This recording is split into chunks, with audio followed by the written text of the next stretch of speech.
Kick and chase by Mullins. Kick and chase again by Mullins. It'll be a miracle.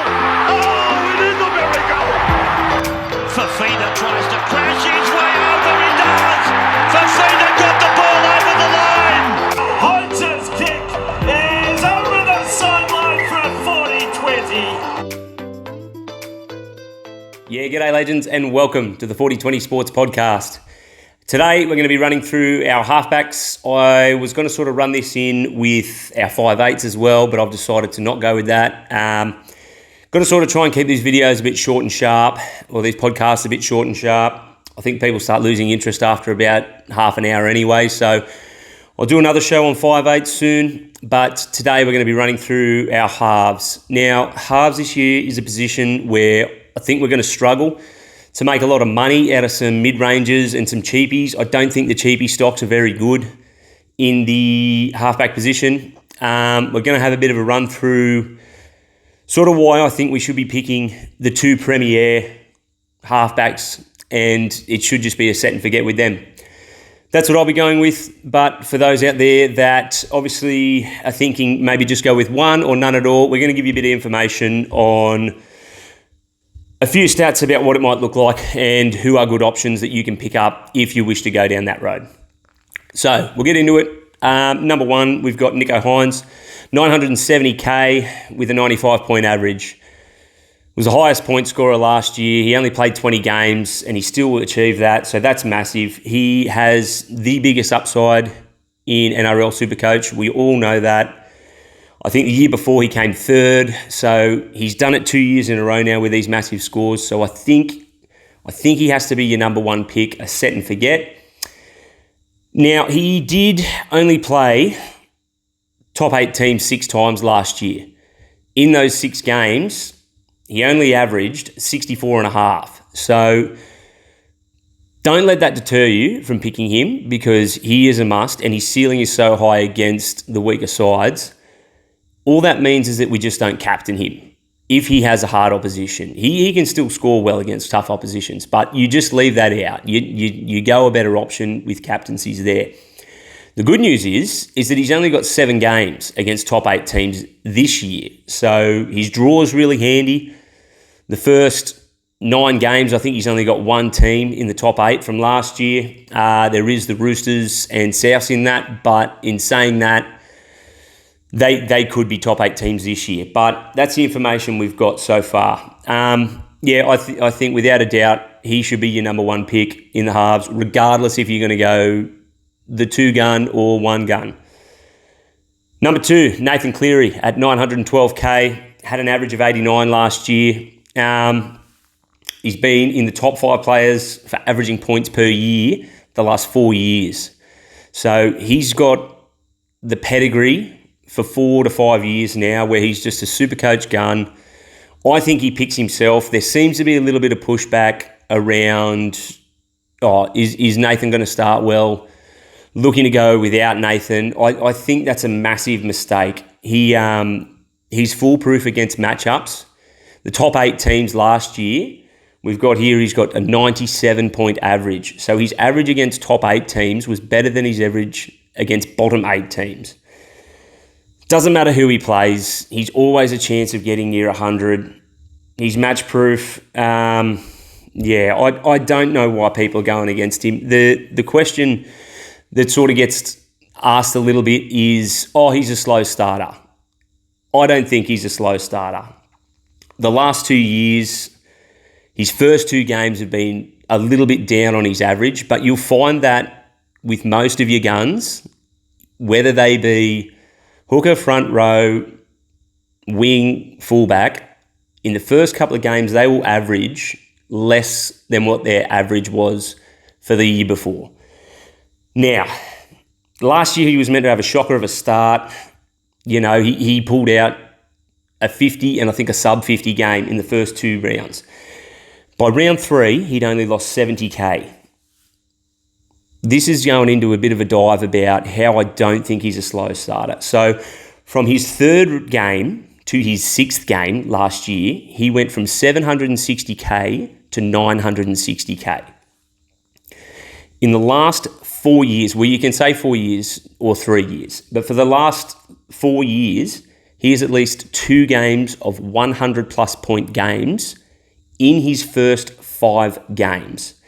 Now, the 4th year, he got 100 and a 99, but I'm going to count that. So I think he doesn't start well. That's got to get thrown out the window. He's got performances of 150s and 140s in round 3s and 4s. You could be sitting there going, oh, yep, I think he'll have a slow start to the year, have a mid-ranger up to Nathan Cleary, but who's to say your mid-ranger performs? If you've got any dramas at all, start with Nathan, start with Nico, and if one of them goes terribly wrong, then you can always downgrade Nathan or Nico to a mid-ranger, and then you'll be able to pick the right mid-ranger that's killing it, not having a bit of a stab in the dark. Yeah, look, it's those two in daylight. Sean Johnson is the third one on our list here. He has a 77-point average. So his average is 12 points less a game than Nathan's in second spot there. So he's 793K. No doubt he had an awesome year last year. Runner-up in the Dally M's, potentially robbed of being a Dally M player. But the thing that scares me about Sean Johnson is, apart from last year, from 2019 up until 2022, he was steadily declining in his output for Supercoach. Now, his 2022 average was 43. His 2021 average was 52. His 2020 average was 68. 2019, 63. Is it that he's happy at the Warriors? He's back with them now, that he's found his groove again? Or is it that last year was just an anomaly, a freakish year from him? I think it's somewhere in the middle. I will probably be looking at him around the origin time. He could be in for another huge year. He could emulate that again. The Warriors have basically the nucleus of their side is the same as last year, so there is every chance of him going huge again, but I think he'll be one to look out for around the origin side if you want to get rid of Nathan. There is a bit of speculation. Nico, won't he make the origin side? Not sure. But I do like Sean Johnson, but I think I'll like him around the origin time. We'll look to try and pick him up around there if he is keeping those points up the same as he was last year. DCE, price at 782K, a 76-point average. Look, not for me. His last 2 games of the year against the Dogs and the Tigers, he went for 146 and 153.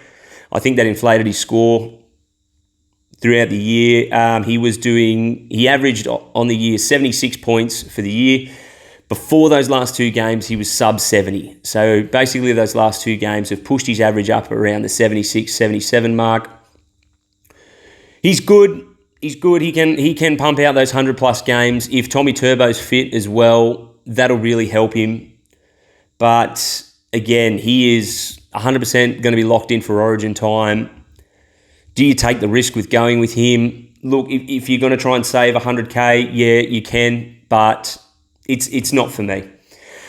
Jerome Hughes, next one on the list at 722K with a 70-point average. I won't be looking at him the first 6 rounds. The draw for the Storm frightens the shit out of me. He's got some massive games coming up in Penrith, New Zealand, Knights, Dogs, Broncos, Roosters, Rabbits. Potentially there could be 6-7 games where Jerome has really quiet games, and that probably goes for the whole Melbourne Storm team. Now, you've got to be really careful when you're picking Melbourne Storm players this year. They could be absolute gold mines after round 6 or 7 because I think their draw comes good after that. But Jerome Hughes at 722K is too expensive for me, especially with the draw. He's versing good defensive sides. And I think that'll just be a bit of a battle for him to keep up that points average against those good sides. Maybe later in the year, but for starting the year off, no, I don't think so. Mitch Moses at 695K, 65-point average. Look, he's got 4 games over 100 points, but he's also got 3 games under 20 points. And that pretty much sums up what you get from Mitchell Moses. Last year he would have been awesome over the Origin period. I had him over the Origin period. He knocked out 100 plus and then got called into camp. I can see value in it. 695k, I can see value in it. But the issue with that is finding when his good games are going to come. He doesn't really go on a tear against the bad sides. It nearly seems like he plays better against the good sides. They always turn up against Penrith as well, and they've got Penrith early in the year.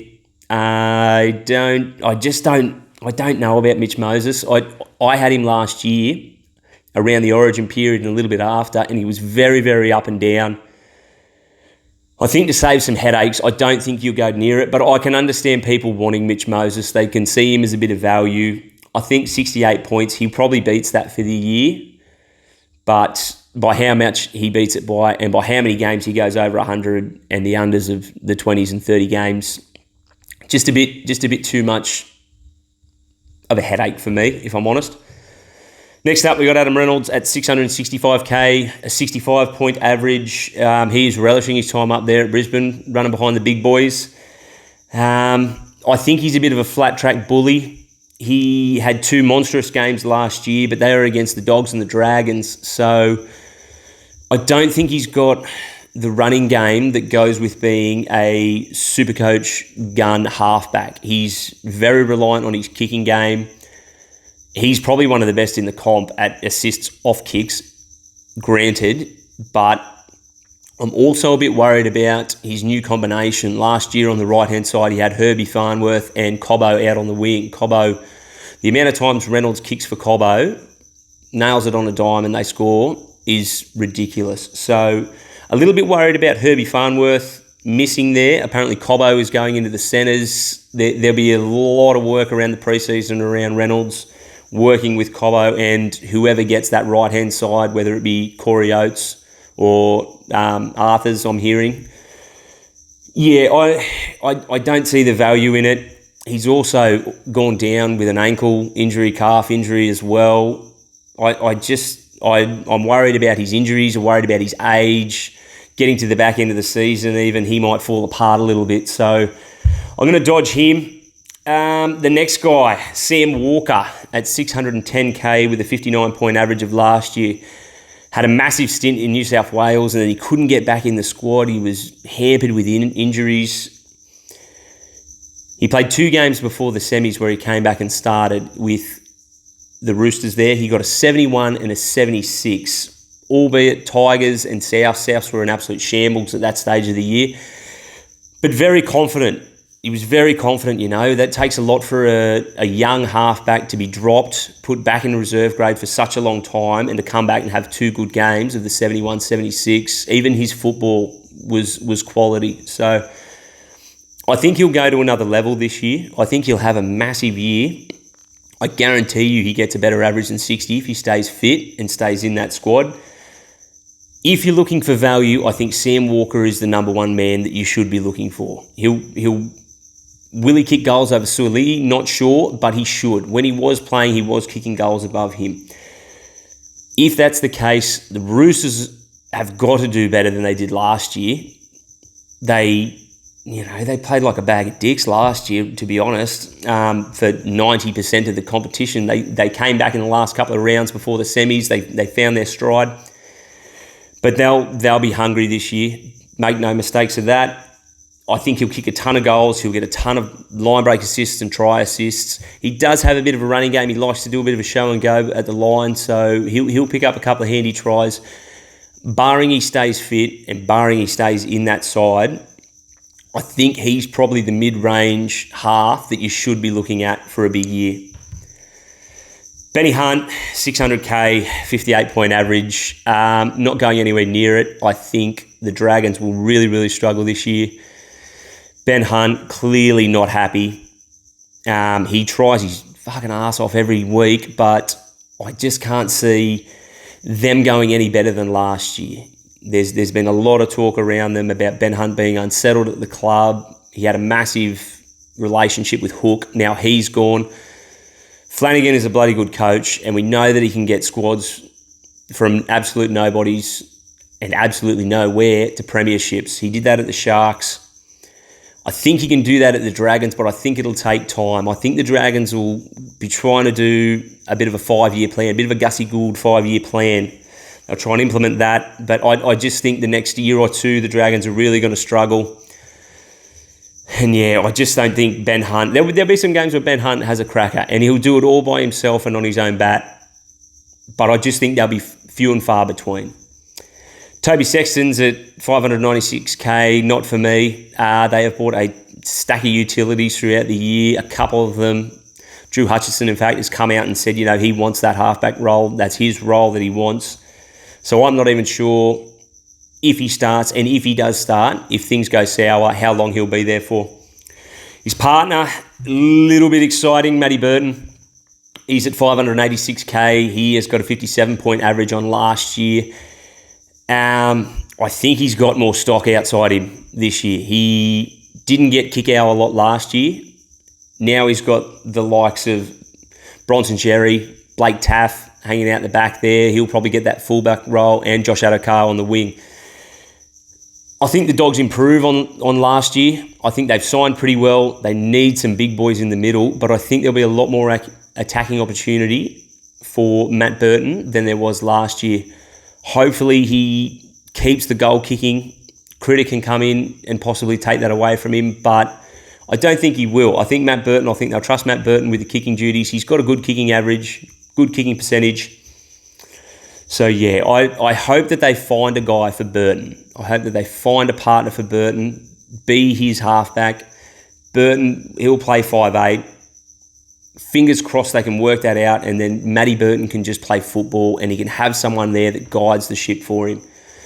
Matty Burton playing a bit of loose football with the likes of his Penrith teammates of old, Critter and Kikau. I love it. I absolutely love it. I think Taff is a good signing. He has got a lot of ticker. He'll get his time to shine in first grade more predominantly, not being stuck behind Latrell Mitchell. And Adokar, we all know, New South Wales player, Australian winger. He'll be invaluable for him. Lukey Brooks, the divorce actually happened from the Tigers. He's at 560k with a 54-point average. I bet my left nut he increases on that. All he has to do is give the ball to Turbo with a sniff of space, and his try assist will rise. His line break assist will rise. His try contributions just for passing Turbo the ball and Turbo making something will improve. He's going to have a lot of pressure taken off him with DCE taking the reins. Luke Brooks will only have to worry about Luke Brooks. I don't like Luke Brooks' kicking game, but I think his running game is elite. He's quick for a little halfback. He's a strong runner, powerful runner through the legs. I think he will improve on 54-point average. By how much, I'm not sure. I think he'll have some games where he will go nuclear with 100 plus. I also think there'll be games where he'll have the game taken out of his hands. Ches will run the team around, and he may take a bit of a backward step, predominantly for the start of the year. He may take a couple of games to get his stride there with Manly. Look, I'm not going there. I think if you go there, you've got nuts the size of Texas, so good on you. But not for me. Luke Keary, if anyone's thinking of going there, he's 550k. I don't like it. He has father time catching up on him. He is one concussion away from retirement. I think they're going to pump a lot of minutes into Sam Walker with the ball. I think he's going to be the predominant half. I mean, surely the Roosters don't go worse, but I can't see Keary being that guy. I can't see Luke Keary being the guy that sort of steers the ship in that direction. He'll have a lot of quality outside of him like he did last year, but he didn't even score a 100-plus game last year. So for me, he is an absolute no-go. Although you can argue the point that he does have a lot of upside in him with the guys outside of him. So, yeah. Other than that, apart from Luke Keary down the line, Jamal Fogarty, Jackson Hastings, Tanner Boyd, doesn't really excite me. Tanner Boyd, potentially with the Titans there getting Dazzy, he might be able to get a bit more out of him, but I can't see him having a massive upside. Jack Cogger at 463k, he's interesting. He's interesting if he gets a start. O'Brien come out and said he's not even sure what his spine will look like, but an 11-game winning streak run, I bet my nut it is Hastings Gamble in the halves there. One to watch, though. He was superb in the grand final. He's definitely one to watch there in case of an injury or if the performance of the Knights is sort of down a little bit. Sean O'Sullivan, got the reins last year but didn't really make anything of it. He's a good player, but his Supercoach points just didn't really equate to what he was trying to lean into last year. But I think he's a gun. I think he just needs a bit of support around him. So I'm going to give him a miss. Braden Tricky Trindle at 439k. He has a 43-point average. Now, he's going to lock up that 5'8 spot. Now, Moylan's gone. He'll have that number 6 all year. I think that'll be invaluable for him with getting the 6 jumper from the start of the pre-season. Getting that combinations right with Brails and Nico Hines, and the fullback will probably be Will Kennedy. Him getting those right, having a full pre-season with that, I think will be immense for him. So if you take out the 2 games where he played 5 minutes and 11 minutes, he's got an average of 50 points, old Tricky Trindle. So he's not really too far away from where he's priced at 43-point average, but there could be a bit of upside given the fact that he's going to get the pre-season in there with him. He is dual position, so I would probably prefer him as a backup 5'8". If you do trust him, you do think he's going to go well, I wouldn't put him in a half position. Put him in that 5'8 position, and you can always swap him out with Cleary if that's your plan over the Origin period. I think they've got a pretty handy schedule, the Sharkies, around the Origin period, so that would be my goal with Trindle. If you wanted him, he's pretty cheap. Potential there to go 50 plus throughout the year.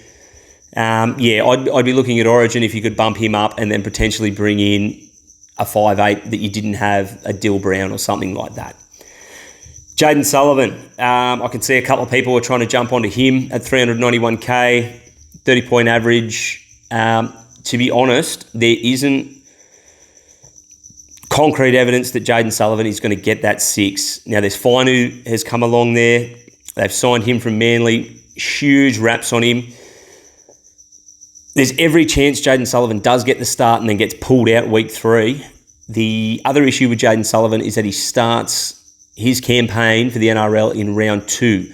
So we're not going to get to see even if he's starting. So you might have him there and he might be coming off the bench, or he might not even get picked at all. So it's a risky one. I think I would rather start, if you're going to go down this avenue of a cheapie or a mid-ranger, I would start with someone else and keep Sullivan in the back of your mind. If he produces well and even plays round 2s and 3s, bring up a cheapie to him. Bring him up for a mid-range player. Or if a cheapie's not firing, you can take him out and put him back in. In the games he played at 80 minutes, he's averaged just shy of 42. So even with that, I know he played for the Dragons, didn't come from great pedigree there, but again, he's going to the Tigers. So once again, he's not playing under the best system, but I do believe the Tigers do have a good forward pack. If he can get them rolling, if Caesar can get them rolling, maybe Sullivan can work behind that forward pack and get a bit more attacking points. He is a live wire. He's quick. He can score tries. He does kick goals. Whether he kicks the goals or Caesar kicks the goals will be one to watch in trials as well. If he's starting and kicking goals, I could see him. I could understand if you wanted to go him as a cheapie though. Chad Townsend, 384k. He's another cheapie up there at the Cowboys. I'd avoid him. He's only averaged 50 plus over one season in 7 years, so that's a no-go for me. Drew Hutchison, he will be one to watch in the trials at 354k, 34-point average. He's come out in the media this week and said he wants to brush a utility token. Well, thank fuck for that, because the Bulldogs have got 40,000 of them this year. He wants to brush the utility token, and he wants to establish himself in the NRL as a half. Now, towards the back end of the Roosters campaign last year, He did get a chance, and he played 3 games at halfback. He did pretty good. He got a 42, 130, and a 48. Now, he played phenomenal in the game where he got the 130, but it is a very small sample size. If you hear the things like he averages 73 points at halfback, that's because it's 3 games, and one of them he went off. The other 2, he got 42 and 48. So I would say if he does get a start there, it won't be to start the year at the Dogs there. I think Toby Sexton will pretty much wrap that up, but if he does get an opportunity, you're probably looking at a 40 to 50 in that range player.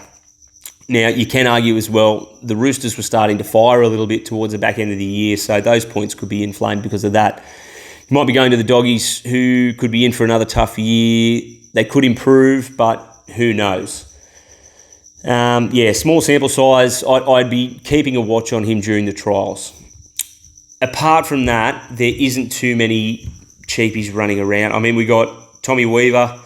He's near bottom dollar. He's up there at the Titans. He looked good in his first 3 games. He had a fucking kick in the dick for a bloody his first 2 games for debut. Storm and Penrith, that is as tough as it gets for a young halfback to try and debut. He did well. He held his own. He didn't have too bad a game. And then in the last game of the year there, his 3rd game, he ended up getting the chocolates over the Doggies in the final game there. I do think Tanner Boyd will all but rock that spot up. I don't think he will be moving on from that. I think Desi will work with him all pre-season. And yeah, Tommy Weaver's more of one just to watch. There's Aiden Caesar there, but Aiden Caesar wasn't relevant for Supercoach in a Canberra Raiders side that made the grand final. He had a stacked team then. He's going to a team which is known to struggle and struggled last year. Him being one of their only key signings as well. So Aiden Caesar, I don't see as a viable option. Even if he kicks goals, who's to say how many tries and opportunities he gets at kicking goals? I'd go away from it. Again, he's dual halfback 5'8", so if you wanted to go for that cheap 5'8" option, he's a possibility, but I do think there's a lot better options out there. The MILF, I don't think the MILF starts. Brad Schneider's interesting over the Origin period. He went over to Super League there, and he was the fucking ice man. He was kicking drop goals in important games over there for fun, so I think that's an awesome signing by the Panthers. I think they'll mould Brad Schneider. I think the Raiders, they are kicking themselves now that they let him go. They could really use that bloke now, I tell you what. Harris Tavita is coming out of retirement. He could be a bottom dollar cheapie option. I don't think he'll get a run over Metcalf. Metcalf had a great year last year at his rookie season. He's got a lot of talent. I can't see him getting dropped for Harris Tavita. Even then, he's got Tamare Martin he's got to sort of battle that out with. They did play a little bit of Harris Tavita at hooker, if I remember. So could watch him there coming on for Wade Egan a little bit, but they've also got one of the Lussick boys there. So he's a wait and see. Volkman, too soon for Volkman? I think so. He won't be playing. The poor bastards. The Dragons have fucking kicked him in the dick, haven't they? So yeah, that's about all I've got for our halves. I think you've just got to run with Nico and Nathan. I think you'd be mad not to. The risk of going a mid-ranger or a cheapie is too great. Like I said before, if Nathan doesn't produce and you're worried that he's going to lose you 100,000 K, and it could happen. Nobody knows. Nobody knows what's going to happen in the outcome of Supercoach. If you're worried about that, start with him anyway, and then you can pick the mid-ranger or the cheapie that is absolutely flying and looks like he's going to make a ton of cash. If that's your thought process, that you want to start with someone, they're going to get a good average, and then Nathan Cleary will come down, there's every chance that doesn't happen. Your mid-ranger goes 30, 50, 40. He loses money. Nathan goes, let's say he has a quiet one and goes 50, 190, loses nothing, and then the next 2 games goes 190 again, and you're way behind the 8 ball. It is a safer option to start with the 2 guns. If something catastrophic happens there, then pick one of the mid-ranges or the cheapies up. That's all I've got for you guys. Thanks heaps for watching. We're going to start a bit of a Supercoach public league. I'll try and get the code up for you. Going to start doing throughout the year. I'm going to try and get some merch together. So for the winner of that, we'll do a merch pack of 40-20 stuff. We're going to get some shirts, hats, stubby coolers, stuff like that. We're in it for the long run. And yeah, thanks heaps again for watching, legends. Cheers. Take care.